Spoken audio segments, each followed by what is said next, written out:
A diferença do governo do presidente Lula e do governo do presidente Bolsonaro é que o presidente Bolsonaro não entregou 1 centímetro de terra. O que ele fez foi dar CCU.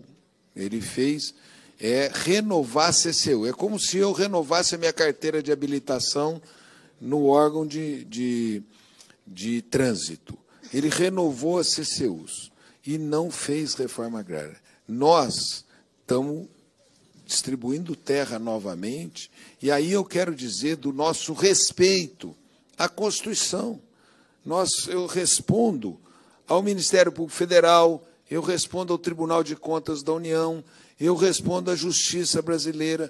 Por isso, o nosso programa de reforma agrária ele é feito literalmente dentro da lei, respeitando a propriedade privada. Se uma propriedade é desapropriada, nós temos que pagar com valor de mercado se ela for produtiva, e se ela for improdutiva, nós temos que pagar com o título da dívida agrária, com os recursos previstos no orçamento do ano, segundo a lei de responsabilidade fiscal.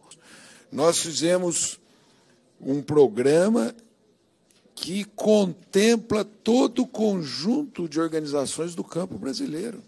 Todo o conjunto de organizações, esse conjunto está contemplado.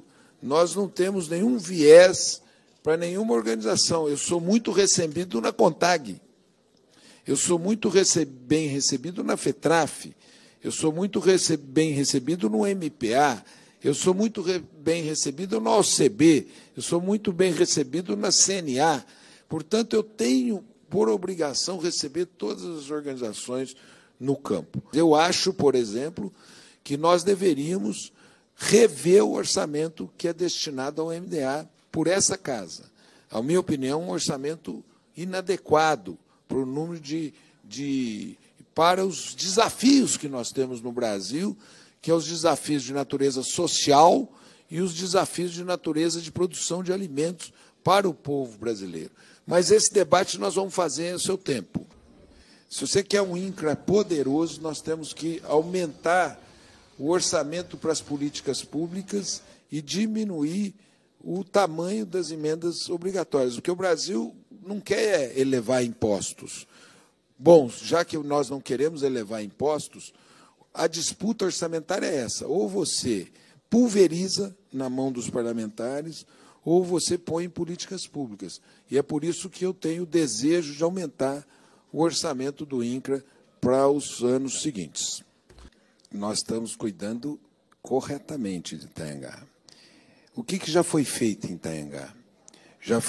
São 1.149 famílias, são 115 mil hectares, 200 pessoas já foram tituladas, 300 pronto para titulação, que será dado talvez agora nesse mês já, com a ida do presidente Lula, 140 regularizados em 2024, 229 em supervisão. Agora, eu vou falar do que a senhora falou. A senhora falou que tem gente sendo retirada. Tem, porque foi fruto de fraude. E a determinação de retirar é judicial. As pessoas que fraudaram, entraram de maneira fraudada nessa terra, existe uma determinação judicial de retirá-las.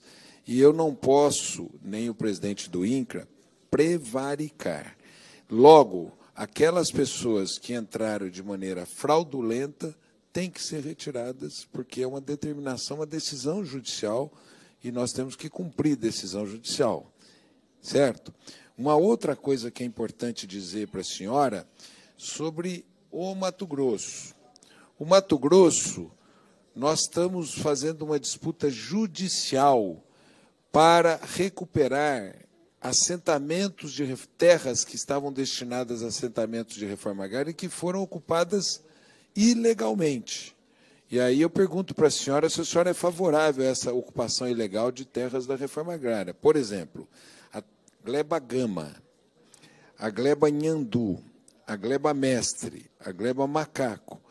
A Procuradoria do INCRA, num trabalho muito eficaz, muito profissional, está conseguindo ganhar na justiça e reintegrar essas áreas para fins de assentamentos no Mato Grosso, diante de muitos agricultores no Mato Grosso que estão em beira de estrada, vivendo na situação de pobreza, porque a terra que lhes é devida não está sendo entregue. Outro aspecto importante sobre o Mato Grosso é que teve já pulverização de agrotóxico em cima desses acampamentos, afetando mulheres, afetando crianças que estão lá. Recentemente, eu tive uma audiência com o governador Mauro Mendes, do Mato Grosso, e vi que tinham 15 conflitos ali no Mato Grosso, e eu fiz uma oferta para o governador. Governador, se o senhor quiser vender essas áreas para o governo federal para fins de assentamento, nós podemos comprar e compensar nos pagamentos que o Estado tenha com a União. Portanto, e esse projeto de florestas produtivas, parte dele abrange o norte do Mato Grosso. Assim, nós estamos dando toda a atenção ao Mato Grosso. E em relação a Itanhangá, é o que eu volto a dizer, nós não podemos descumprir ordem judicial. E acho que assim é que a senhora espera de nós também, que nós não descumpramos ordem judicial. A senhora fala e reprova invasões, né? Nesse caso aqui, nós estamos tratando de muitas áreas invadidas que eram destinadas à reforma agrária. E a maneira de seleção são seleções públicas por meio de edital. Nós cumprimos toda a regulação que essa casa nos obriga a cumprir na seleção de famílias. É assim que a gente faz. Inclusive, a gente ali está sob a supervisão do Ministério Público Federal.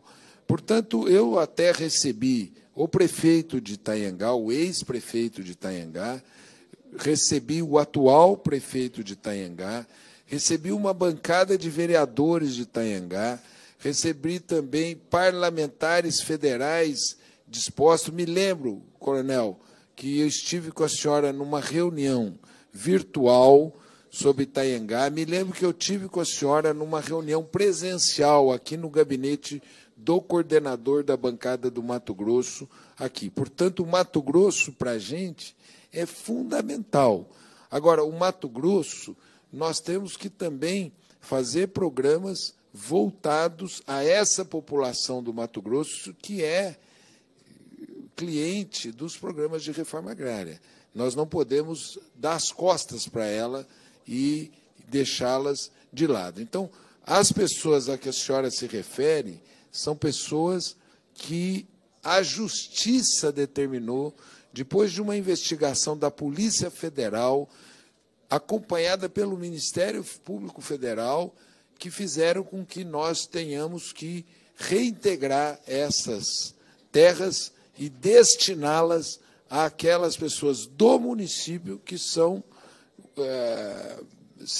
usuárias do programa de reforma agrária. Então, tudo que nós estamos fazendo ali, estamos fazendo, e aí eu quero parabenizar a equipe do INCRA, seu presidente César Aldrigue, a sua diretora Maíra Coaraci, a sua procuradora Maria Rita, e quero também parabenizar a nossa conciliadora agrária, Carolina, porque estão fazendo um trabalho, e a senhora viu que majoritariamente mulheres, né? E as mulheres são muito criteriosas, né?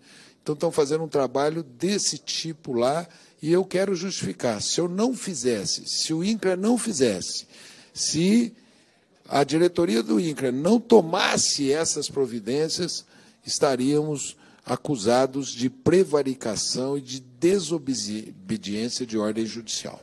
E nós temos um acordo com o INCRA que ele cumpriria as decisões judiciais e, ao mesmo tempo, faria a regularização, que são os números que a senhora pediu para eu repetir.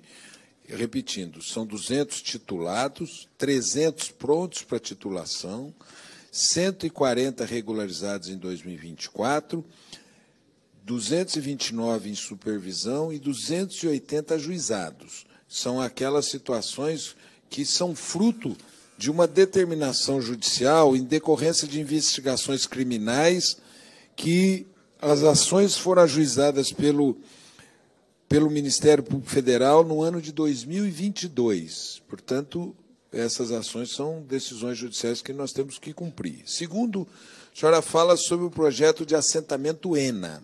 Eu vou ler aqui sobre o projeto de assentamento ENA. É um projeto de assentamento criado em 97, após o ajuizamento da desapropriação e emissão no INCRA na posse do imóvel, foi constatado que o imóvel é composto por terras devolutas estaduais. E, por isso, nós estamos num acordo com o governo estadual e não pertenciam à empresa Ré Nação de Desapropriação. Portanto, o acordo agora, em 2025, a desapropriação foi extinta sobre o fundamento que é terra devoluta. O INCRA recorreu da decisão por entender que a ação deveria prosseguir, uma vez que o consolidado o projeto de assentamento. Nesse caso, como em outros semelhantes, entende-se que deve o Estado levantar os valores indenizatórios ou destinar formalmente o imóvel ao Programa Nacional de Reforma Agrária. Portanto, tem essa questão judicial, e se é uma terra devoluta, entendo eu que o Estado do Mato Grosso poderia fazer um acordo com o INCRA e dar essa terra ao INCRA, o INCRA cria um assentamento em convênio Estado e município. Então, eu creio ter respondido as questões que a senhora colocou. O ENA, o número de famílias lá. E, por fim, desde aquele primeiro diálogo que nós tivemos com Vossa Excelência, o diálogo era o seguinte: prioridade para regularização. E aquilo está sendo entregue nos dados que eu estou dando para a senhora, que a senhora pôde anotar, fruto desse debate que foi travado com Vossa Excelência e outros parlamentares federais que ali atuaram para que nós pudéssemos resolver essa questão.